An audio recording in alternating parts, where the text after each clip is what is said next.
Hello and welcome. Thank you for tuning in to the first ever episode of the Joystick Division podcast. We've got lots of news today, from big delays to Sony changing up their tactics and the Xbox Series X having no exclusives.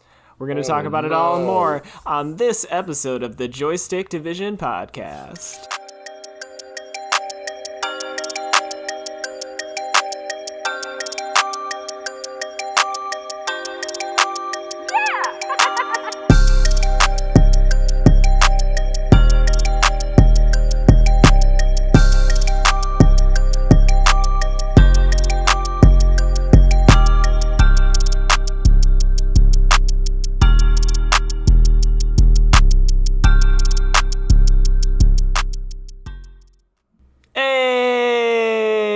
We're supposed to go A with me. Hey, you can fix that in post. That's fine. Absolutely, that's a thing I can. Okay, all right. So I will introduce myself first, as I'm the one speaking. My name is Lucas, and I am one of the three lovely, beautiful, voluptuous co-hosts of the Joystick Division podcast. Fellas, do you want to go ahead and introduce yourselves? Tell us a little bit about yourself and your gaming experience. My name's David, and I'm a sex offender. Oh, wow. Just lead right off with that. All right. David, as a sex offender, what was your first console as a child? He's had several children. The Dreamcast. The Dreamcast, so you're fucking old. All right. For me, it was a GameCube or Xbox. I don't really remember. Isaac, what you packing over there? I started with the PlayStation 1. I played a lot of Ape Escape. I still do. It's a great game. Everyone should go back and play it. Ape Escape is a solid game. I will concur. Yeah, Ape Escape 2 kind of like, it didn't have the... It looked better, but it was not as charming. Absolutely. I never heard of PlayStation. Is it any good? No, trash, honestly.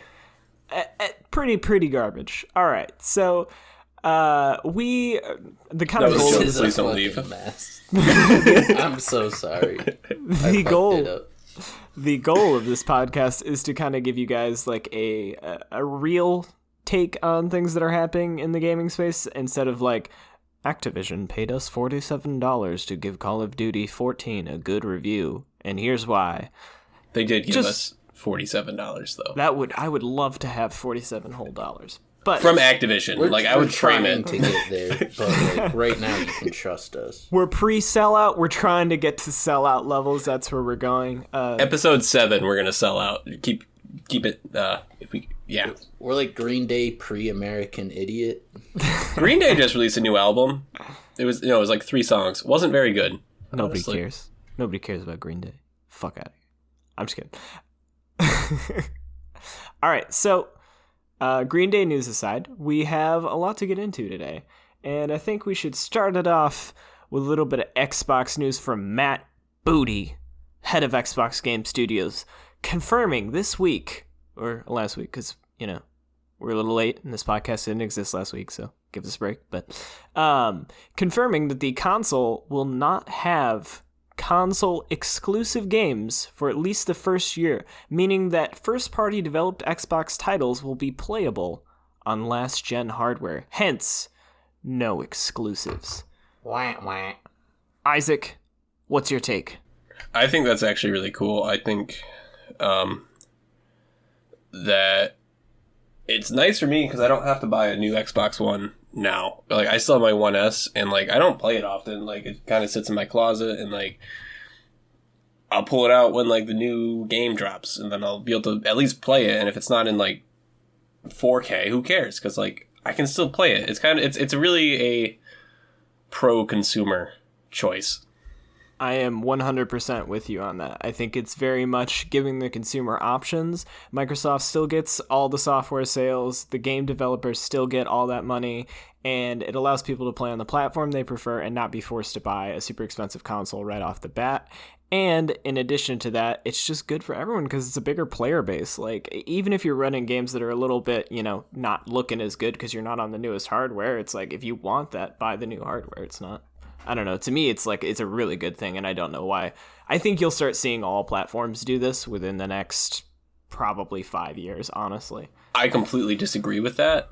I don't think everyone's going to do that. I think Gonna be kind Except of for an Xbox thing. Nintendo.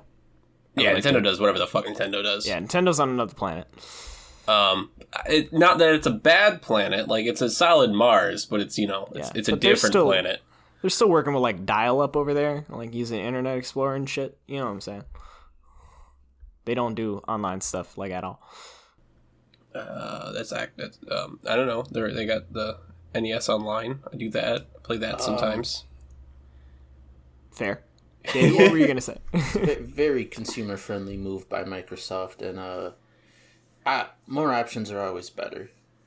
I think it's going to be kind of That's my like opinion. not poor man's, but like they're trying to like. It reminds me of like PC, where like, oh, you can buy the cheaper hardware and still play the games you want to play, even if it's not going to be as pretty. But it's going to be like that for grandmas who don't want a computer or how to run one. Absolutely, and that's kind of the big concern. Gamer grandmas. I fucking love gamer grandmas. If you're a gamer grandma and you're listening to this, hit me up. My Shirley number's Curry. Gilfs. whew, Poppy's ass. But the concern from a lot of people is that the newer games coming to the Series X, like for instance Halo Infinite is the one that's getting tossed around just because it's kind of like their flagship title, are going to be held back because they have to work on the old hardware. And to me, like there was a Digital Foundry article like a week ago that dropped and kind of explained this, but to me it's like it's very much like they're building this generation for scaling games. Like last generation it was tough to do ports and stuff like that for like games like Titanfall and things like that. They were just kind of like really hard to build ports for, but this generation they're building things to be able to scale because they kind of plan for this. And I think it's going to be very much like you said, like PC, where you have like the lower end hardware and the higher end hardware just running the games at different resolutions and different frame rates. I will say the thing that scares me about it is like I think it's a good move. It's a consumer friendly move, but there is like developing for those. I think there are going to be some companies who either like the third party companies will make Xbox One X, Series X. I don't understand the naming scheme. Xbox X. Yeah, that one. They're going to be making games exclusively for that, and then the scaling games, I think they'll suffer in some ways. I think. Have you ever played Shadow of Mordor for the 360? I did not. I didn't even know there Don't. was a 360 release for Shadow Yeah. of Mordor. It's not good. It's buggy. You can But tell, like it plays the same, but like it doesn't look good. Right, And, and the AI fails. that's fair. But like again, that's like a port. Like, isn't it? Like, isn't it like I'm assuming another company had to go back and port that to the 360. That's bold of you to assume I do research. Okay. Well, that is an assumption. I could be Let's look completely it up. Let's look it off. up right now. Oh God, no! I'm on Don't it. put me on the spot like this. I feel not confident. The loudest keyboard in existence. Oh my God. David has a typewriter in front of his computer. You see, Shadow of Mordor. Okay. The game was released Windows, PS4, Xbox One, PlayStation 3, and X. I think it was all released at the same fucking time. Yeah, it wasn't. It was one of those games where the Xbox One X, the Xbox One was coming out, but the Xbox 360 was still like, Oh, look like at a there. cross-gen title. Kotaku. yeah. Shadow of Mordor is way less fun on old consoles. Okay. So, was it another company or was it the same company? I'm still looking. This shit's Okay. buried. Well, deep. if you They look at it, just like on the Wikipedia page, if you look at the developers, it just says Monolith Productions. So probably in-house. Yeah, I'm assuming it's in house, especially because it's a Warner Brothers game. I don't think they really. Right. But still, like with this gen, like I said, they were talking about how like it's built for downscaling, whereas like that was such a big challenge last gen. I'm not saying it's going to be perfect. Like obviously those games on the Xbox One or on the Xbox One are going to suffer a little bit, but then again, like you don't That's have to buy fair. the new hardware, so it's like, and you get it on Game Pass for like essentially like what, Free. $5, yeah, basically like $5 a month. Plus, if in favor of what you're saying, the architecture is going to be very similar. The consoles are going to be more and more just kind of like sandbox PCs. Like, Less of a leap too, I would say, like just Yeah. in hardware. All right, well, I guess that pushes us into our next thing, which is that Xbox recently announced extended their xCloud beta to be available globally on Android devices as the push towards game streaming continues. How do you guys? David's got very strong feelings about game streaming. David, do you want to go ahead and kick this off? I've said it once and I'll say it again and I'll say it till the day I die. Gamers don't want streaming. David's an old man yelling at the sun on this topic. He hates streaming. I have Steam Play on my TV in the living room, and honestly, it's the greatest thing ever. Not Steam Play, Steam's Remote Play. I feel like using this as like a portable gaming option is going to be negative. Like, don't do that. It's not going to, unless you're playing like a JRPG or something where you don't need the best latency. But just like running a Steam box on your TV to your over like a high quality network connection over Ethernet to your computer is really nice, because I like to have my computer in my bedroom, but I like to play games with a controller on my TV, and I just run it all over the network. And for most games, it works fine. Like RPGs, I played a lot of Witcher 3 that way. It works really well. And if you can do it on an Xbox, that's badass, because you don't have to like buy 2 Xboxes, which I did at one point to have one in each room. Nice. Yeah, I think right now latency is a rather large issue. That's the reason why people aren't really going anywhere near Stadia or things like that. But I do think it's a bit like when Windows came out with like tablets way back when people weren't even like 100% comfortable with laptops, and everyone was like, what the hell would I ever use a tablet for, man? This like that I can't even get my head around a computer that folds, you know? And now it's like they're everywhere. I think it's just a little bit ahead of its time technically, but I still feel like the technology is not quite there. But I feel like eventually this is going to be a very large way in which people play games, because it allows them to have the same progress in the same game on any platform. They can play it wherever they want in their house. Like if you're laying in bed and you want to play some Xbox 360 port of Shadow of Mordor, you can. Like you have options. Think that's accurate. I hate this future that you're describing. I don't think hardware is going to go away, though.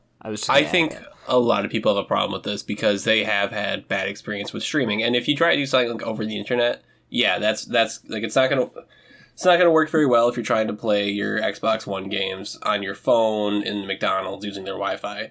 But if you're using a hardline connection, Ethernet, over your own household, it works very well. I think it's a little more niche than what it could be, but I still love that they're doing it, because, like I said, Steam's Remote Play feature, I'm a big proponent of. I don't know words. Yeah, no, I totally get you. It's a really good feature, and like you said, there's still latency, but I feel like as we evolve in technology, that's going to change a little bit, and like they're not going to get rid of hardware. There's always going to be people with bad connections and people who just don't want streaming, like you, David. Like there's always going to be hardware, so I don't think you have to worry about that going away. This just provides more options, is the way I see it, but I could be totally wrong.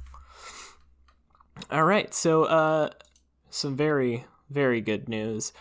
Halo CE begins PC beta next month. Halo CE and CE Anniversary both do. You can actually get signed up for this if you join the MCC Insider program. They're going to ask you for like a DX Diag, whatever that is, on PC. But I don't know what that is either. We'll link the article down below in the description of this. It's super easy to do. Like, it seems like super complicated, but it's not. They walk you right through it. I even did Basically, it. I'm an idiot, if your settings in Halo Insider are set up correctly, you have a chance of being emailed with an invitation code. Yeah, I got invited. For instance, I did this when they did the Reach beta, and did you really? Yeah, I got invited to the Reach beta for Xbox, but I didn't get it for PC, so I was like, I don't care. I just want the PC beta. I didn't get it for either, man. Well, no one loves you, David. Isaac? I love Halo. Cut this part. Cut this part. Okay. Post, boys. Halo CE still holds up incredibly well. I think it's still a very balanced it's a very shooter. Good game. Yeah. Isaac and I just went through it.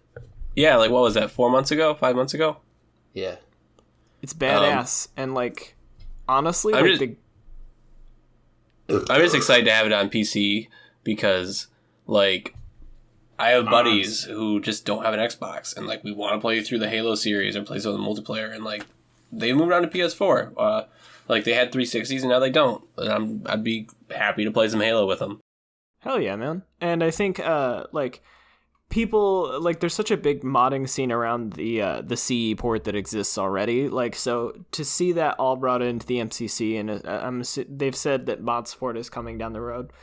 Just, I think these games are going to see a whole new life and longevity once they're all there. Like right now, the population has dipped a little bit, it just like since the launch of Reach, but it was still hitting like massive heights that like a Halo game has just not seen in forever. Yeah. Me and David and a couple of our buddies actually went through and played a ton of the Reach multiplayer. It still holds up. I'm still bad at it. And honestly, out of the Bungie stuff, it's my least favorite multiplayer, and I still had a blast doing it. Like Reach, just, really? What? Out of like everyone hated that. I loved Reach. I love Reach. Don't get me wrong. I just said I love the multiplayer too. I said out of the Bungie games, that is my least favorite. I played Halo 3 multiplayer. Actually, Halo 2 is my favorite multiplayer. Fuck all that shit. And then it goes 1, then 3, then Reach. I know, that's a super hot take, but there it is. So, honestly though, I love Halo so much, and I know David and Isaac are big fans too, so we could honestly do an entire podcast about that. But that's not what this is. David, I'm sorry, Isaac, do you want to move us into your David's favorite console news? Oh yeah. So the Stadia team announced in a forum that they'll be adding 120 new games by the end of the year, along with 4K streaming support and the acquisition of Typhoon Studios, a Montreal-based team working in the upcoming Journey to the Salvage Planet, slated for release on January 20th, 2020, for their Stadia streaming gaming platform. That's all well and good, but they still haven't made good on their promises that they've already made. Oh, yeah. Like, it still doesn't run very well, and it's not that great. It doesn't, and you have to buy it and then buy games, right? Like, isn't that the deal? I think they have like a kind of a Game Pass model, but most of the games you have to buy yourself, yes. Right, yeah, it's like Game Pass if you also had to buy the games on Game Pass individually. Can't they also revoke your license to play a game like whenever they want? I'm pretty sure. Idea. I'm pretty sure anyone can do that though. Or that's like any digital. Yeah, you run into that risk with digital media. Like what you trade off is ease of access, but you also have the chance of like, you know, if they just take this game off the store and you don't have it downloaded or something, but you still own it, you know, it's gone forever and you can't get it back. Yeah. But for me, like I'm mixed on it because I do worry about that, and I do really like I really like having physical hardware, but it's just like it takes up so much space, and I don't live in a big space, so. Oh hell yeah! I recently moved and downsized like my book and movie collection and video game collection. Like it's all gone. Yeah, it sucks, but it's like at the same time, like I don't know, it's just the future we're moving towards, and like if you ever go back and like you I don't know, I just never go back and play like old games usually, so like even if in 20 years let's say I can't play like I don't know God of War for instance, I'm probably not going to want to because it's probably going to be janky as hell. Like it's probably I don't think God of War will ever be fucking janky. I think there are games that are janky and were janky, but that's like there are N64 games I won't go back and play, but there are still N64 games I will go back and play. Mostly just because some of them were built well and some of them weren't. That's a solid point. Actually, what is it? Is it Mario World? Or what was the first 3D Mario game? Is it just Mario N64? Super Mario 64. Yeah. That game still handles super well. Like I disagree. I hate that fucking game. Really? You collect the stars, right? Yeah. I heard that game is like pieced together by a thread. Oh my god! It could just fall apart at any minute. I don't have like a solid timeline for this, but I think it was like 6 months ago. They completed a reverse engineering project for the source code. There should be a PC port for that game coming out if it's not already out. Just because they've reverse engineered all the code and you can from the ROM. Wow, that's really cool. Yeah. I know there's already some Wow. Wow. that you can play like on PC. Like they have GoldenEye that you can play on PC that doesn't handle terribly and like actually plays pretty solidly. I will say there have been games like Super Mario 64. I do not like the N64 controller, but with emulation, like I can play with an Xbox controller, and I fucking love the Xbox controller. Hell So yeah, like, dude. yeah. I will mean, defend the Xbox controller to my dying breath. It is better than all the other consoles on the market, console controllers. I have nothing against the other consoles. Like I said, I play everything, Games. honestly. Yeah, like I'll You play play games. whatever. Yeah, 100%. I play games. But just like the feel of the Xbox controller is just like bar none the best, and I think that's why you're seeing like a lot of the other controllers try and copy it. Like the leak for the DualShock 5 is like a thicker, weightier, more Xboxy version of it, and like if you look at the Switch Pro controller, it's basically an Xbox controller.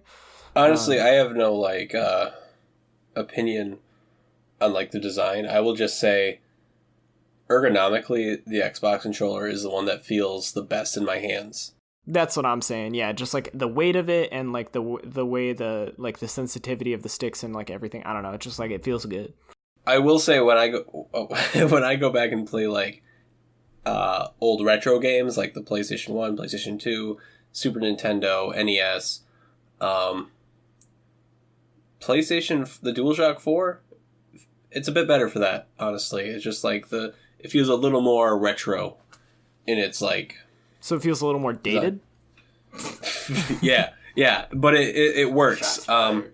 I like the prominent D-pad. It works really well for like 2D titles.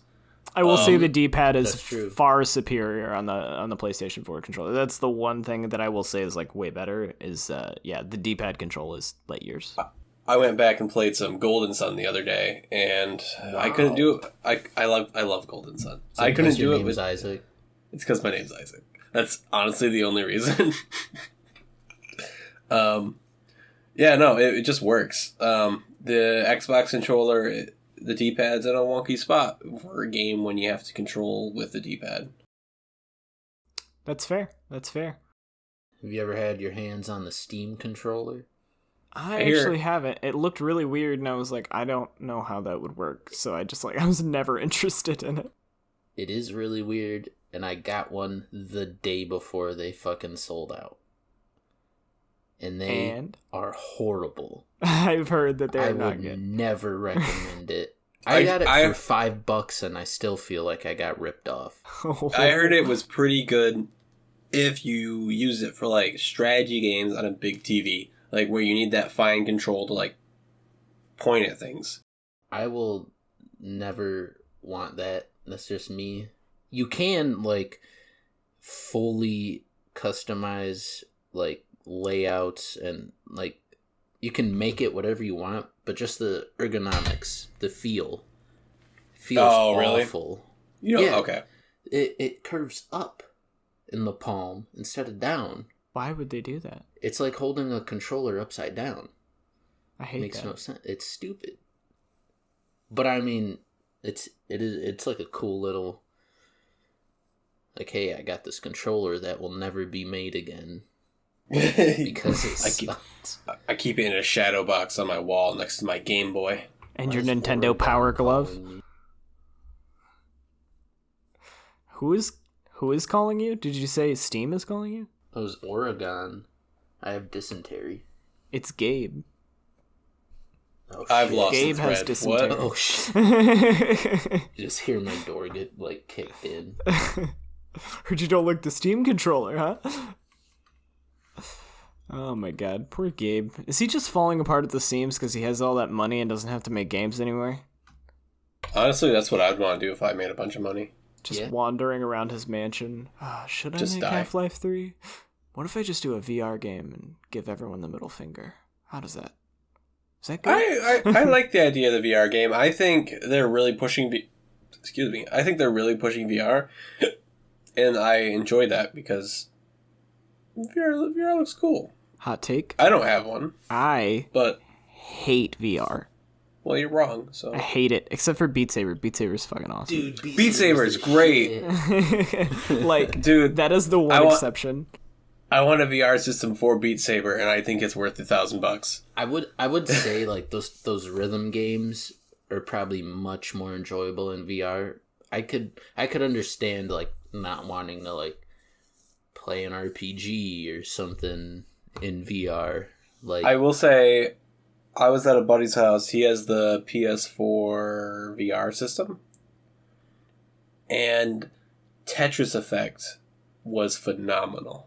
Yeah, I've heard that that's pretty good too. Like, I feel like it's not quite there yet for like regular, like, you know, like like for instance, Skyrim in VR is the worst thing I've ever experienced. Are you serious? Yes, I hated it. It was cool and gimmicky at first, but after that I was like, I would never play a game like this. Like, I would never enjoy playing a game like this. right? I don't Like, you want to feel out wanna of breath. sit. That's what I'm playing. Not even wanna that, sit- just like, it just feels like everything feels so wrong and messed up, and like your movements are weird, and I don't.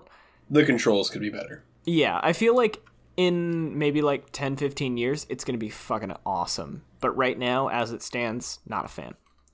What did you play on, if I can ask? PSVR or? Yeah, I was playing PSVR over at a friend's house and just kind of getting a feel for it. I've not had like a ton of experience with it, so maybe I'm talking out my ass. But I will say I've heard the PC VR is way better. That's fair. Yeah, like I've definitely not tried like that. I've heard the Vive is like really nice, and is that the one they just came out with like the finger kind of controls where it's like the I think that's the Valve Index. You Valve can Index? feel. I don't know if No, you can feel it's controlled with like your The individual Valve fingers. Index controller, basically it straps to the palm of your hand. Oh, so And it then, can, like- pinpoint. Yeah, so like your hand, like you can open your hand and like still hold on to it, and then it has sensors. So when you close your like ring finger, It'll so you can register. so you can walk over and pick up a spear and stab someone. Like Walk that. over and like flip someone off. Yeah, exactly. That's cool. I dig that. I enjoy flipping the I bird. just read another article though where like they introduced like feeling in VR. Was that CES? I feel like that was at CES. I feel like that was the CES thing. I feel like I read what you're talking about. I think that'd be was really at- cool. That was at recent convention with like all the like latest technology. CES. Is that what that is? Yes. Yes. Where they revealed the PS5 logo. Wow. Oh god, were you Looks guys just surprised? I was surprised I was not surprised. at the fact that everyone thought that they were going to reveal something when they literally didn't even tell anybody to watch it. Like, they barely promoted it, and everyone's like, this is it. This is the PS5 reveal. First of all, Sony's totally going to have their own conference. Like, I think everybody kind of knew that. And, I mean, I know no one was expecting Xbox to, like, show off theirs at the Game Awards, but Sony's been very quiet. So I know that they're, like, they're just calculated. They're waiting for the right moment to unveil something, and that was never going to be CES. So they had to bring something. Yeah, like, I don't know. And people are like, oh, it looks the same. Have you seen any PlayStation at all? Controller is the only thing that really changes from generation to generation. It's usually always like a black box and the same logo, just with another number.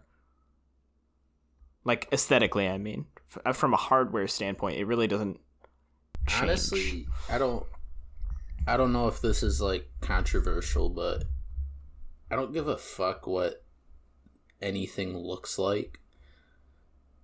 I just want the dashboard to be usable. I know. The PlayStation 4 UI is one of my biggest gripes with that console. I don't love the Xbox One UI. It's got problems too, don't get me wrong. But the PlayStation 4, like, literally, it is so obtuse, and, like, their storefront is just broken. Like, sometimes you'll look up something. Hot take.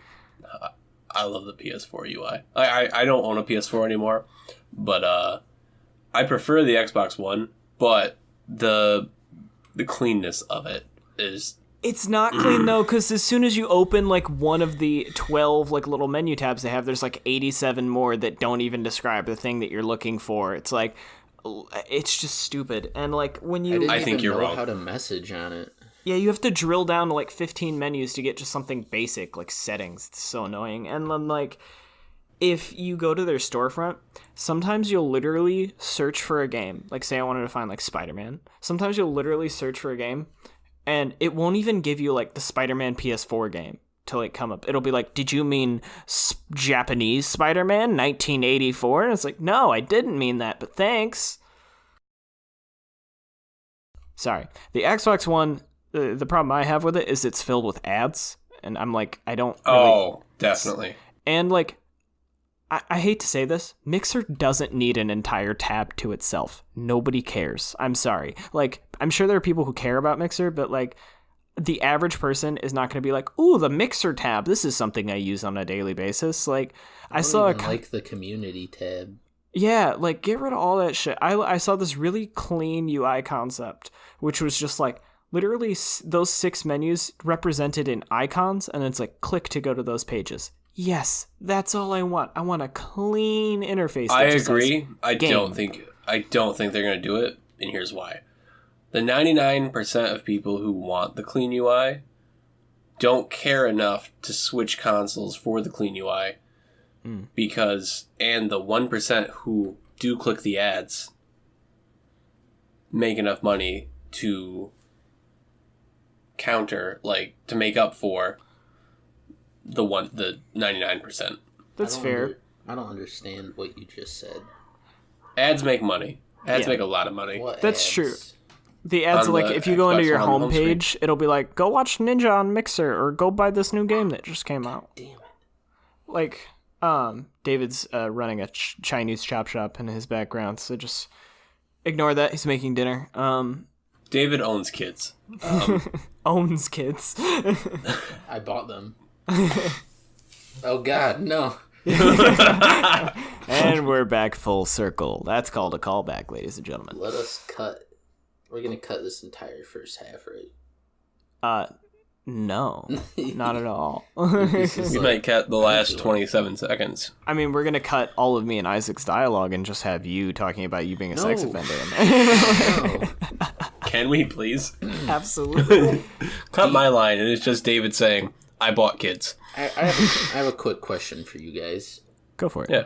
And anyone who happens to be listening. Do you constantly feel tired? Does your life feel meaningless and devoid of all motivation? When you're up late, hardcore gaming, does that 17th Code Red give you more heartburn than it used to? Well, friend, Rogue Energy has the answer to all of the problems life could possibly throw at you. They have tasty energy gaming drinks that'll keep you awake and keep your reaction times faster than Keanu Reeves in Speed. You remember that movie? With great flavors like strawberry kiwi, pink lemonade, and blue raspberry, there's bound to be an antioxidant-filled, gluten-free paleo-friendly drink there to suit your epic gamer needs. If you want to get out there of that bronze tier and start gaming like a man, use code JOYDIV at checkout. Coid. That's JOYDIV for 10% off anything in the Rogue Energy store. And that's 10% off your total. So... Okay, so that was a beautiful train wreck. David, what a masterful segue, and you guys just totally saved it at the end. I don't think anyone's even going to notice, honestly.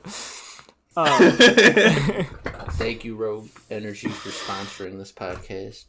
Yeah, it's pretty cool. Like, honestly, like, we're just starting out, and the fact that we could get somebody who is dumb enough to actually sponsor this bullshit, it's pretty cool. I did pay them like $15. I ordered 2 things from their combo menu, so I'll have an actual review for you hopefully next podcast. Next week, David's gonna tell us if it's tasty.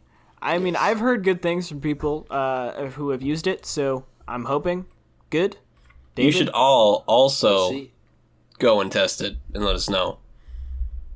And then we'll tell you next week. And, like, I was really actually, like, I'm not sure. This is, like, not part of the ad read, but I'm just, like, I was genuinely surprised. Like, there's, like, it actually seems to be a thing that's good for you. Like, they have all these, like, different little health things on there. Like, they're trying to make it, like, Vitamin. not. Yeah, like. I sure do love vitamin. That's why we put in, like, the antioxidant, gluten-free, paleo-friendly. Like, that's all things that the drink is that they list. So, like, it's interesting. Anyway. What the fuck is paleo friendly? I don't know. If you guys have ever seen... A quick guide to paleo. If it has a face, you can eat it. Okay. That's fair. It's like no so- carb, high protein diet. So, the kids David bought on the menu, or... Paleo, yeah. The Okay, paleo. cool. All right. So let's segue into everybody's golden favorite child, PlayStation, because according to Kotaku's Jason Schreier or Schreier, Ooh. depending on your preference, David is Don't booing boo people, Jason David, Schreier. it's rude. I don't think he's a fan. We're gonna be bigger than him. We're gonna crush Kotaku. Anyway, he and a variety of other sources indicate that the Guerrilla Games hit PlayStation exclusive Horizon Zero Dawn will be coming to PC in a shocking move for the gaming Goliath. Sources also report that more PlayStation exclusives such as The Order 1886, which sucked, and Bloodborne could follow suit.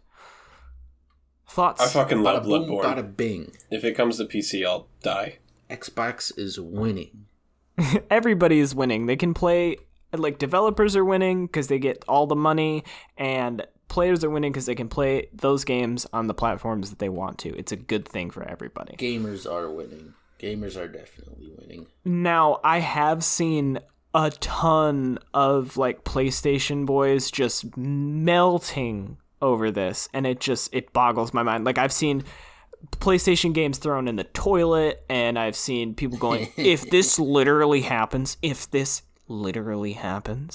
I will never, ever buy a PlayStation. Ever again. It's like, yeah, I mean, sure. that's you kind of fair. Obsessed guy. I don't think it's quite as obsessed. I'll tell you, I bought a PlayStation 4 because I wanted to play Bloodborne. I'm a big fan of Dark Souls. Bloodborne's fantastic. For sure. If I bought an entire console to play Bloodborne and these other exclusive games, that's the only reason I bought that particular console over the competition. And then it came to PC, I might be a little upset. I don't think that... I haven't seen anyone be upset. I'm not on the internet. I've seen a ton of it, but here's why I think that's stupid. No offense. Not you, Isaac. Just this. No, Yes, you. no. Yes, you, Bastard. Isaac. Idiot. Anyway. It's okay. I don't care about your opinion. Good. You shouldn't take it too seriously, honestly. Here's why I think it's kind of dumb. Because, A, Bloodborne's like, what, 4 years old at this point? 3 years old? It's already been out for a while. If you've wanted to play Bloodborne, chances are you already did, and you like, enjoy the hell out of it, because it's a good game. But here's the thing. This next generation is going to be about software sales. It's not going to be about hardware sales. People that prefer the PlayStation hardware are going to buy it no matter what. Like, there's nothing... games... Oh yeah, everyone has fanboys. Exactly. Like, and everyone has a preference. So you don't even necessarily have to be a fanboy to have, like, a preference of, like, what feels comfortable to you to play on, you know? And so if all games start coming to all platforms, that's going to open up more sales for everyone on, like, all the game developers, and it's going to fund those companies that are making the hardware you love. So it's not going to take away from that. And, like, you can still, like, play PlayStation and enjoy PlayStation, and your friends can do the same thing. If you've been playing PlayStation since PS1 and that's, like, your preferred place to play, like, you can. Nothing is going to change. Like, I mean, and I don't see how they're, like, cheated, like, since the games came out forever ago. And I mean, like, now we're kind of moving into this future where everything's going to kind of just start releasing on almost all platforms. Hold on. Plus, if you look at it, what if... Oh, okay, we're holding on. For you, David. Go ahead. Yes. What you just said, Isaac, like, if the only reason you're buying a console is for the exclusive games, does that mean that you accept Xbox as the better console? What? No, think about it. They're only buying PlayStation because these games are on there. Otherwise, I see what you're saying. like, I'm assuming that means they would have rather bought the Xbox. Well, no, it doesn't mean that. It could have been Or a if you said PC I person. guess. Yeah, like, I consider myself a PC person, but I've owned both consoles. PCMR? Please don't. No, I'm a I'm a You're an Xbox shill. We all know. I'm a Nintendo Switch. No, you're not. I've beaten Breath of the Wild like 17 times. You stopped after the 4th dungeon. That's okay. I didn't even get that far. I like Zelda, but I just was like, this is too much, and I hate that my weapons break and it bothers me. It's a good game. I'm very much in the minority of not loving it, but that's okay. I also it was too much for me. I don't have enough free time for a big open world game. Yeah, like you can. Oh, sorry. I would go back and play like Twilight Princess right now, I but love like Twilight Princess. I can't play like. I don't have time to play a game where I have to figure stuff out. Yeah, no, it's such a creative game in the way that like they have you utilize the world around you and like with the engine and everything. It's so cool. I love it from like a game design standpoint. I don't have time to sit there and figure it out. Like you're totally on the nose with that. Just I sat down, I was like, this is too much. Like this is too much.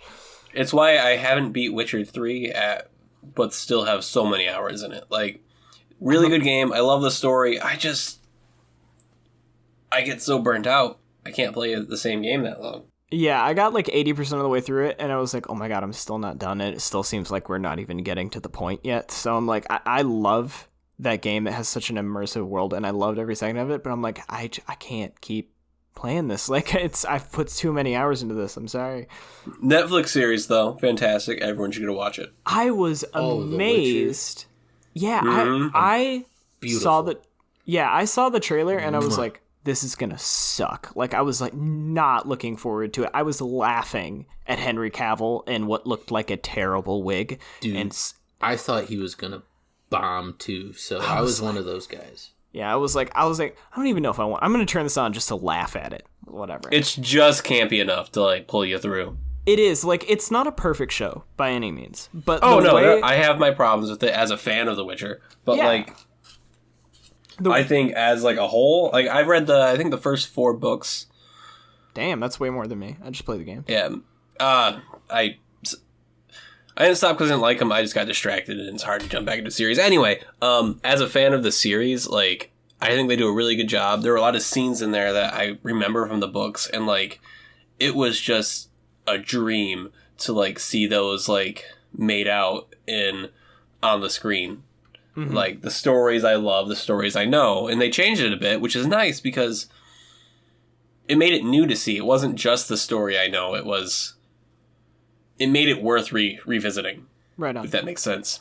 I really enjoyed they trusted the viewers to understand what was going on instead of like necessarily spoon feeding them, because you don't realize there's this double timeline until like episode 3, and then you're like sitting there, you're like, okay, so this person's here, what the fuck, and you're like trying to figure it out. And I actually like that. It was challenging to watch a little bit, and while it is campy and some of the dialogue in some spots is like ugh, but like it's still a really solid show with some of the best fucking fight scenes since John Wick. I've never seen John Wick, so I'm gonna take your word. Oh yeah.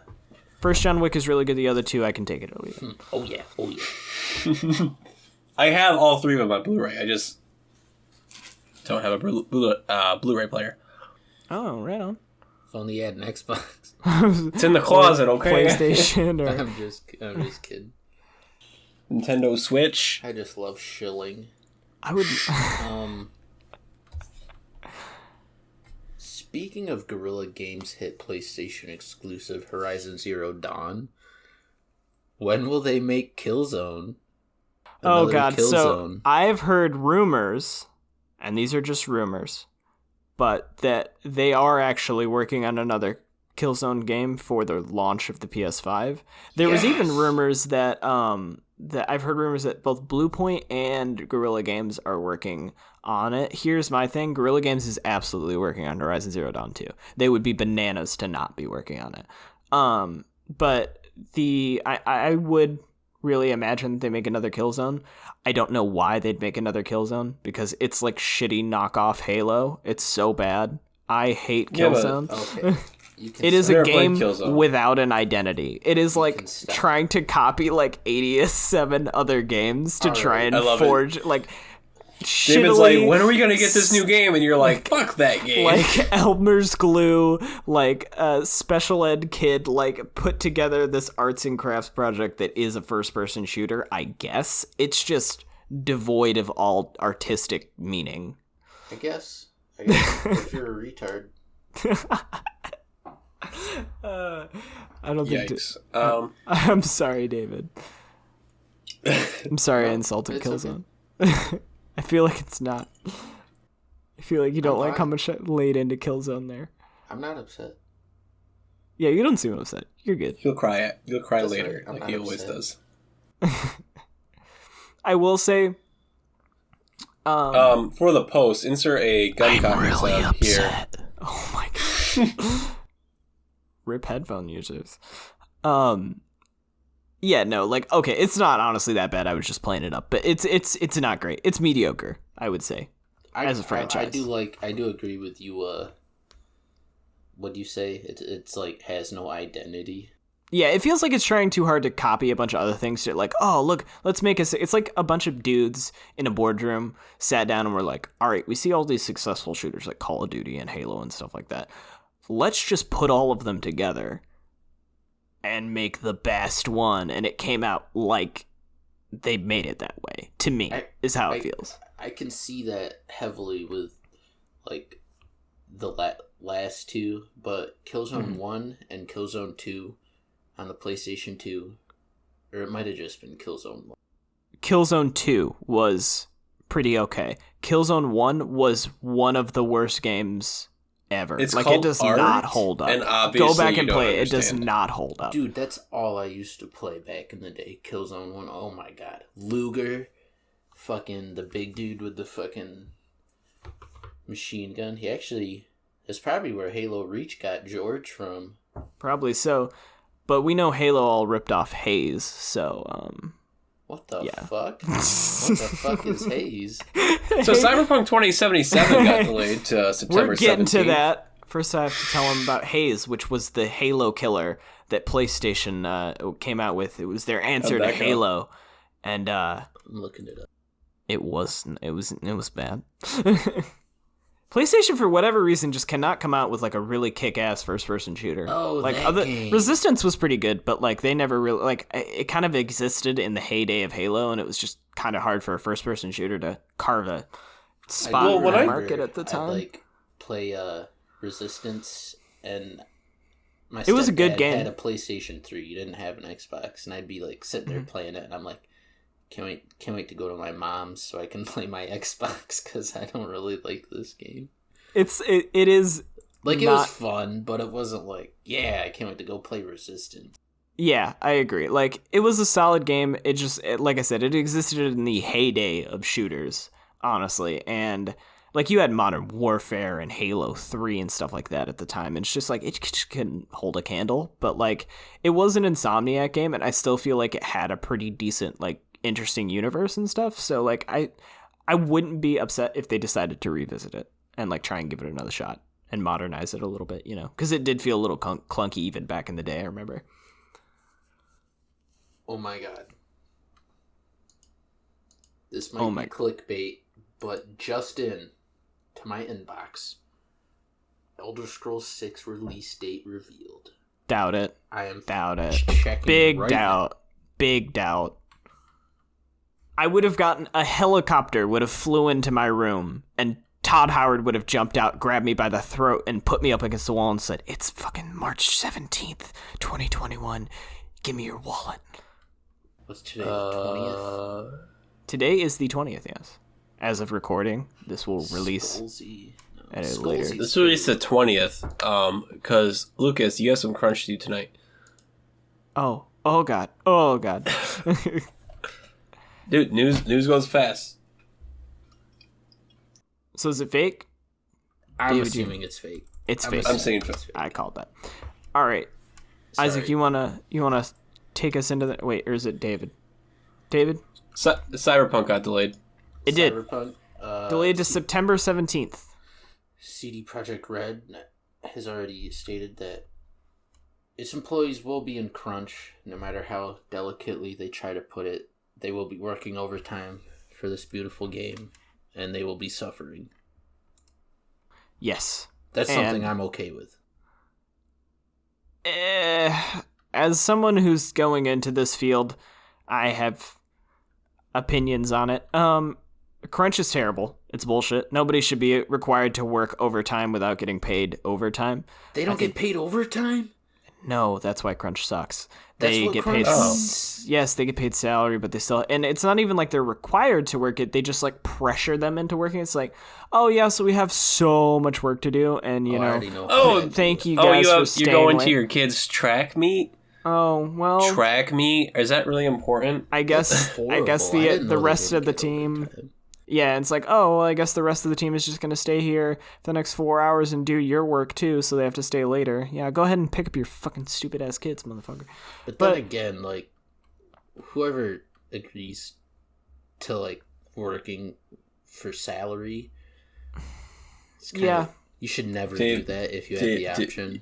They should get Dude, paid yeah, overtime, oh. period, I think, but there is a certain extent of, like, in any artistic profession, like animation or things like that, there's going to be some degree of people kind of working long extra hours to get something out the door.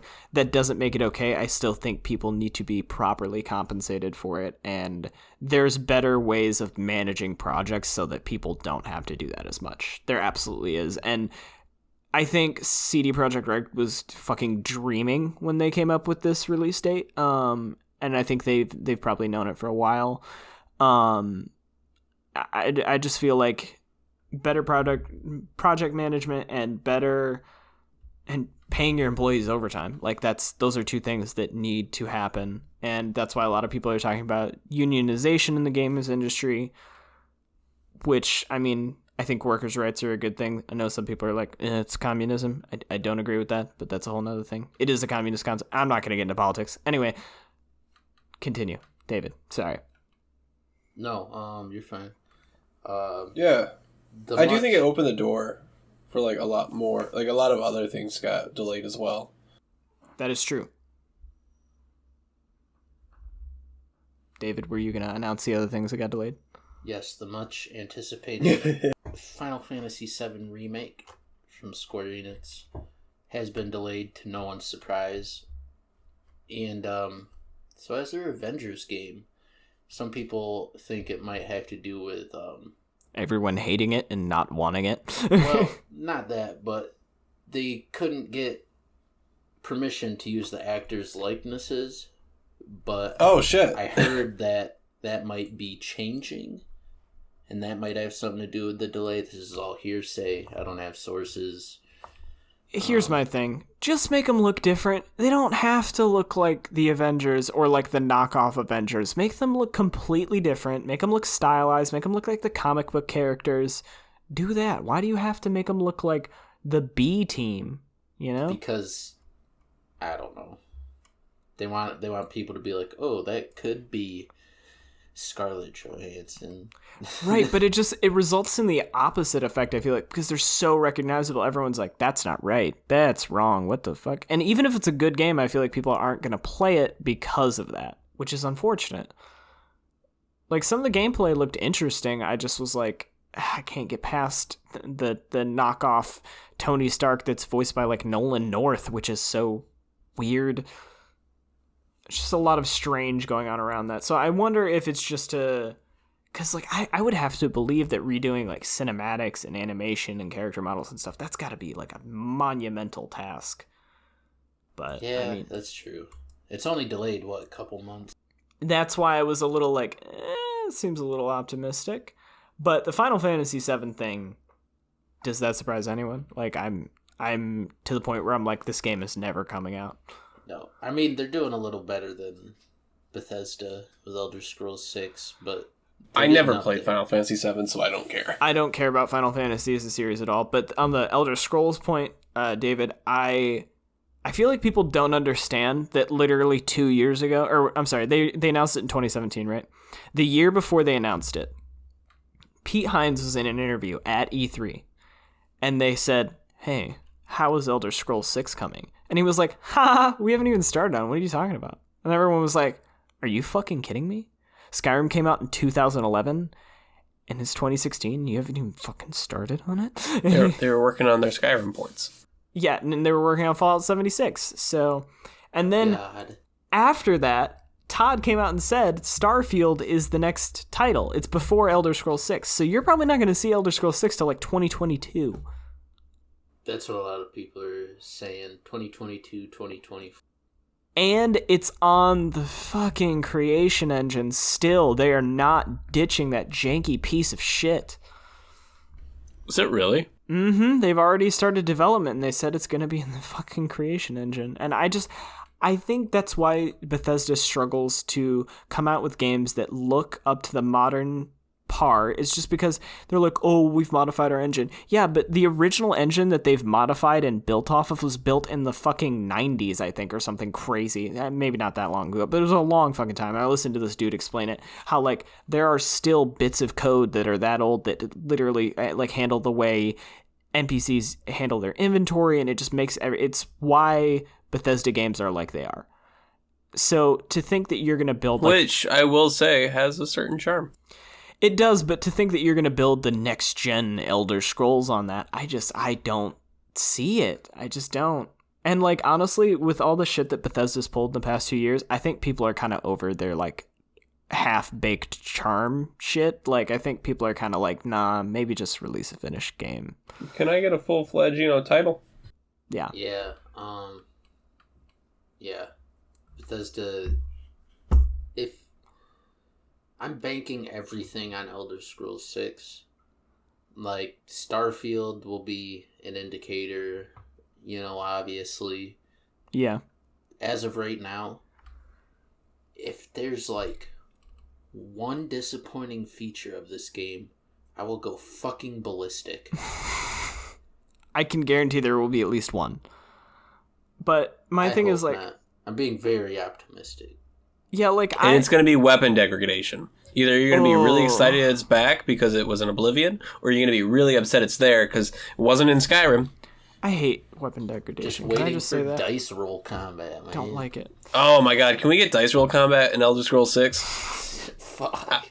Turn-based dice rolling. That's all I want from Elder Scrolls 6 is Morrowind. It all looks like Daggerfall. Elder Scrolls 6. A DLC for Morrowind. JRPG. It's the Skyrim DLC for a fucking Elder Scrolls Arena.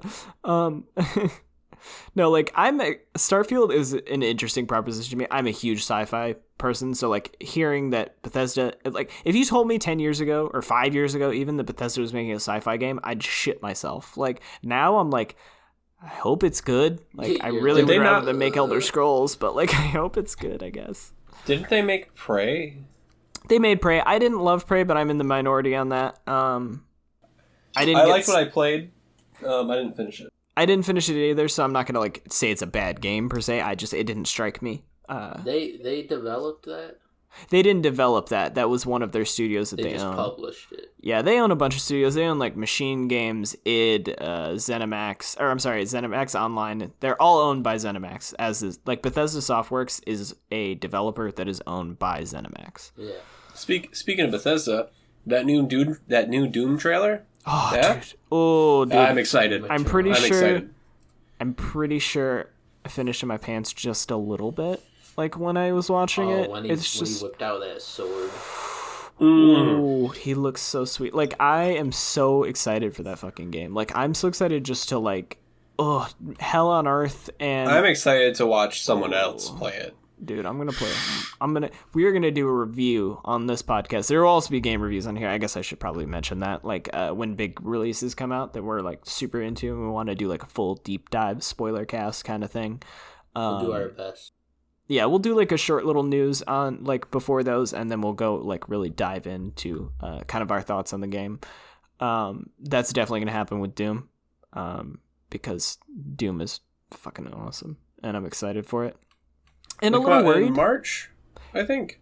Yes, it comes out in March, along with Animal Crossing, which I'm actually also very excited for. I was excited, but I sold my Switch, so I've never played Animal Crossings. It's like play it. It's a game that you owe it to yourself. Yeah, it's a game that like even people who don't like video games, I feel like, could probably like have a good time playing. It's just like it's super simple and just like entertaining. I don't know. It's like life, but like less serious. I do not want to play a game about life. No, dude. Look, you're indebted to this fucking raccoon, and you pay, and like you just work for a living, and you can pay off your debt. It's like the American dream. Yeah, and then he That'll gives never you more debt because he's happen. like, hey, that shack that you have, you want to upgrade that? And you're like, well, yeah, of course. I just have like a box and a candle and a bed. Like, it kind of sucks. And he's like, oh, yeah, all right, I'll give you a second room under your house. No problem. You're like, Do that for a wow. fee. yeah. And then afterwards, he's like, that's going to be 8,000 bells, sir. And you're like, what? I have 4. Shit, I guess I better go fish and shake some fruit out of some trees. Like straight up, I thought real life was like that. Yeah, me too. Like, what'd you do today? I fished. I got 3 carp, and I paid off my house loan with those carp. Yeah, yeah. And then wish. you dig up bones like fossils, and then you have to wrestle with this like moral dilemma because you're like, I should donate to the museum, but dinosaur bones are worth so much money. You know, and the owl's like, please, sir, nobody comes to the museum. Please, God, we just need an exhibit. Please, just donate us your. Please donate the bones, please, please, oh, please. wow. So that's And kind you're- of like got some dark undertones. It has some super actually serious undertones, but like yeah, just like some real capitalistic stuff. Like it's like interesting. It really teaches people about the world. I feel like, and so it's good. You should give it to your kids. This podcast brought to you by capitalism. Well, it kind of is, like honestly. But, Yeah, you know, I mean, supply and demand. technically, We people give you the supply, you demand it. exactly. People demanded this podcast. They were clamoring for it. They're like, I want Isaac. Exactly. It's not what happened. It's not what happened at all. I seen it. You seen it, They were outside his window. David. Podcast. 2020. Podcast. That can be your presidential slogan. Seen it. Been there, seen it. I'd probably win too. With all the fucking right. retards. Anyway, David, do you want to announce this one? I know you're very excited about it, as am I. Speaking of Bethesda and ZeniMax and Elder Scrolls, we have the much anticipated next chapter in Elder Scrolls Online, Greymoor. It will be taking you back to the dark heart of Skyrim, where you will uncover a mysterious plot by vampires living in Blackreach. They apparently have made upgrades to the game that will result in better frame rates, better load times. Oh, that's very cool. All packaged into this. They have a new gameplay mechanic called Antiquities. And it's What are- basically, you know how they have fishing, housing, crafting. Sure, you know, yeah. Well, this is a new thing that you can spend your time doing if you're not into those things. And it sounds really cool. You're basically Indiana Jones in Tamriel, and you go around looking for antiques, That's ancient really cool. relics, things from... that sounds neat. So, as someone who never ever got into any MMOs, like tried to get into World of Warcraft several times and I just couldn't. Elder Scrolls, if you haven't played it ever or just like since launch, because I hated it at launch, you really should get back into it because it is honestly one of the most solid MMOs on the market. I've sank probably 500 hours into it, and I'll probably sink another 100 or 2 when I relapse, probably when this comes out, because it's literally just like, where the hell did my time go? Like it is so much fun, and there's so much content, and all the quests are like so interesting and different and well voice acted, and they've just done a really good job with making it feel like Elder Scrolls, like the world of Elder Scrolls. So like I'm really excited for this shit. It's gonna be really cool, and the cinematic trailer just dropped was badass. Oh, yeah. Everyone's favorite giantess is back, Lyris Titanborn. Hell yeah. I'm one of Is those... that the girl from the beginning? Yes, she's VSO? Okay, cool. she like breaks you out of the soul prison. I've played like 10 hours VSO. Like, I'm not a huge fan. Like, I enjoyed the game, I just couldn't get into it. Yeah. I'm not a huge MMO guy in general, but with Elder Scrolls Online, usually what I do, I create a new character, go through the story, don't touch it till the next DLC drops, buy the DLC, create a new character, go through the story, don't touch it till the fucking... I maxed just out- because I love the Elder Scrolls lore and the world, so I play for that. I don't really play Yeah. for the gameplay or anything else. I'm the same way. I really enjoyed leveling up my first champion. I leveled him up like really far, not as far as you can, which you can just like go crazy with it. I didn't do that, but Like I got level 1000. yeah. I'm like 200-300 something like that. I don't even know, but like I enjoyed doing that. But then I got to the point where it's like, okay, I've kind of done all the stuff I want to do. So now I kind of do the David method, where whenever a new chapter comes out, I'll like start a new character, try out the new class, and like just see what the game has to offer, like story wise. And I still find it enjoyable. It's really relaxing to play too. It's not like a lot of brain power or anything. Yes. All right, we do have one more delay, don't we, David? This one came out just today. Today, hot news. Flames. Hot off the presses. Dying Light Extra. 2. Oh. Dying Light 2's been delayed. Now, this one didn't catch me off guard at all. I don't know about you guys, but like when I didn't saw even know that, they were making one. well, they showed Yeah, off. me neither. They showed off like a year or two ago at E3. They showed off this badass trailer, and it was one of those trailers where you watch it and you're like, no way in hell the game's gonna be like that, because they were like, every choice that you make in this world results in a different like story happening, and I'm like, fucking... I've I've heard heard that for 5 years. Yeah, exactly. It's like, I'll believe it when I see it. So like, and everything I've heard about this game is that it's very ambitious. So it didn't surprise me to hear that it was delayed like at all. And they didn't even give like a time when it's going to come out again. They were just like, yeah, it's not. No. Nope. Announced that one too early. All right, see you later. So, yeah, no, that didn't surprise me. Did you guys play the original Dying Light at all? Were you? No. A little bit. I did not. I dabbled in it. I'm not a big zombie game guy. I know what this podcast sounds like. I'm not a big anything guy, but I swear I do have things that I like. But like, I'm not a huge zombie game person, but I did enjoy what I played of it. Hello? Yeah, yeah, we can hear you. We're here. Oh shit, everyone We just didn't- went quiet. Yeah, just for a second. It's okay. It happens. It's life. We're All right. getting posts. It's like okay. it cut you off. Oh, I I'm thought so something sorry. bad happened. Lucas, Isaac, hello. I'm trapped here. in- Someone get me out of this podcast. Let me out. All right. And what's the big one that's a little older, but I mean, Sony is not attending E3.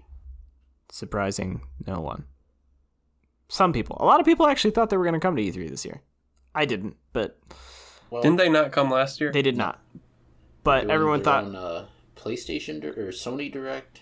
yeah, What's it? that's as far as Which is, everyone like, is aware, it's going to be February Understandable, 12th. honestly. Like, Well, here's the if thing. they're gonna run their own thing, might as well. The reason people thought they might be there this year is because last year they just said, oh, we have nothing to show. And it's like, that's understandable. Like, I guess, like, if you really don't have anything that you're ready to show and you're kind of ramping up for next gen, you know, you just save it for next year for the PS5 reveal, that makes sense. But honestly, they don't need E3. This is not me saying that I hate E3, because I fucking love E3. It's such a cool tradition, and I wish companies would stick with it. But companies are saying, like, hey, I don't have to spend millions and millions of dollars on a flashy ass presentation at somebody else's conference when I can literally just be like, this time and date, and have just as many viewers. But a lot, and like in recent years, businesses have been kind of petering out of E3 because they leaked a bunch of people's information last year, and like it's just like, yeah, there's a bunch of shit with it, but they've recently started opening up to consumers, so it's becoming more of like a PAX, like Gamescom consumer type event. Yeah, I heard their main goal is to bring in as many influencers as they can. I hate that term. I hate that term so much. Yeah.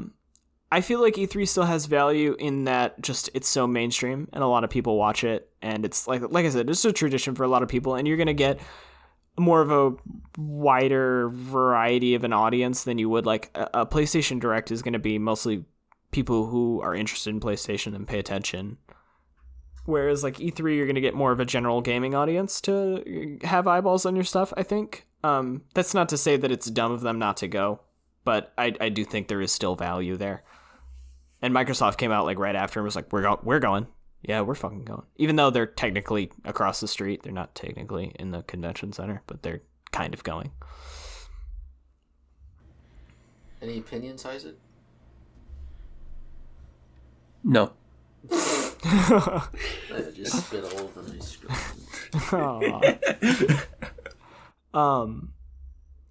I don't know. For me, like, I've watched E3 for the last, like, probably 8 years, 10 years, something like that. Like, since I knew what it was and was like, what the hell? They announce games at what time of the year? This is amazing.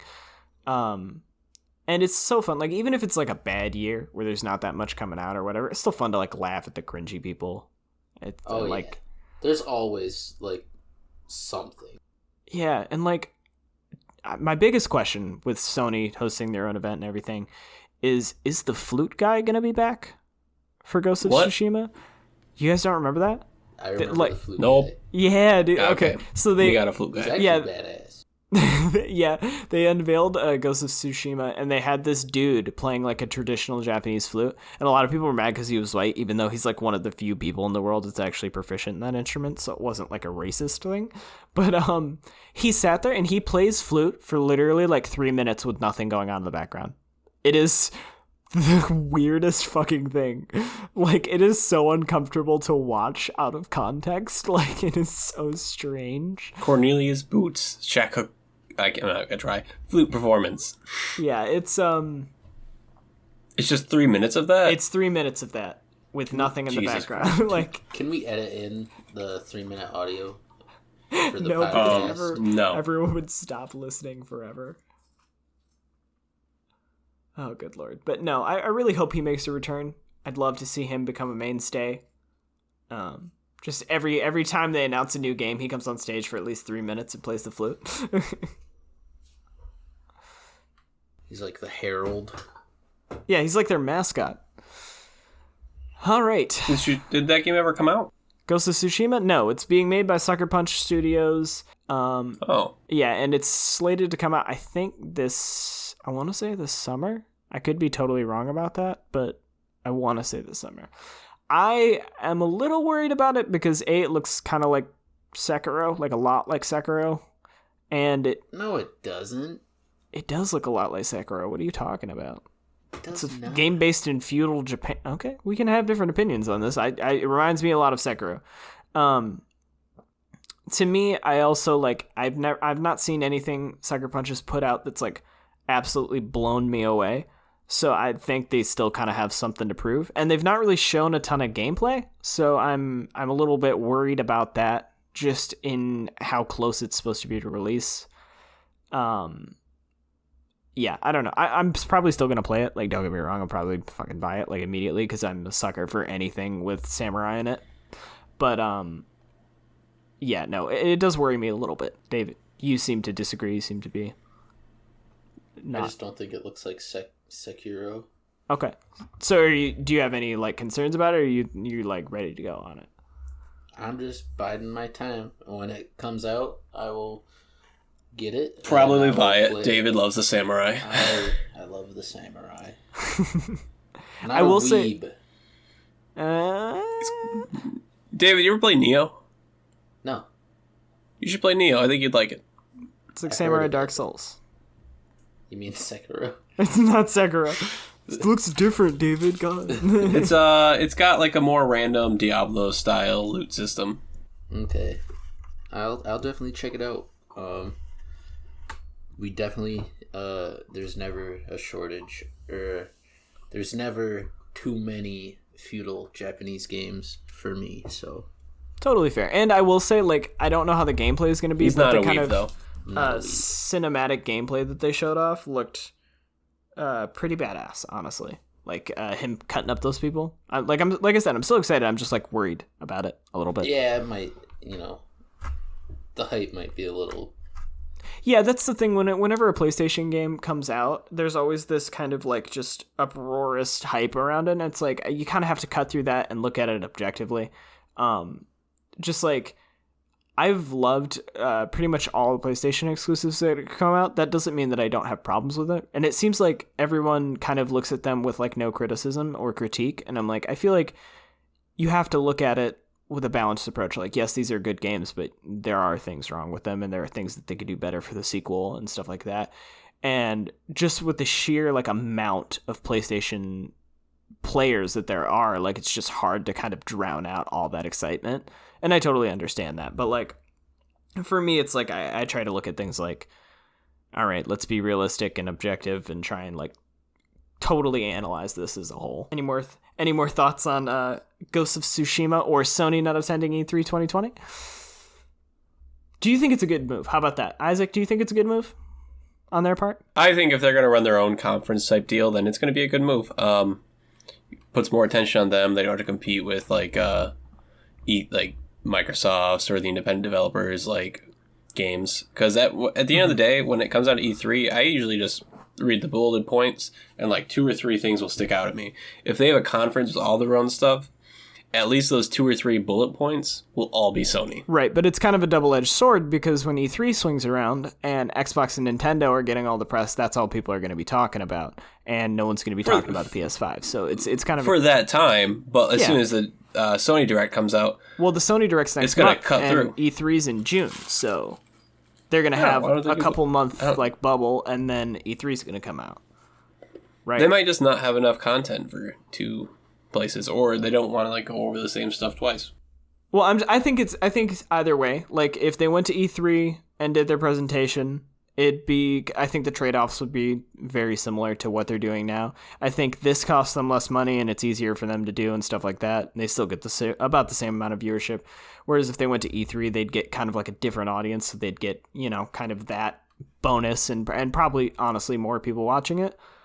But that's fair. Yeah, I don't think the trade-off is that significant. Yeah. And people are like, it's not like they killed themselves. Yeah, I don't understand that like mentality. It's like, no, they're gonna be fine. They're gonna outsell every other console other than maybe whatever Nintendo comes out with. Like, it's like a big middle finger to E3 because E3's been kind of petering out anyway.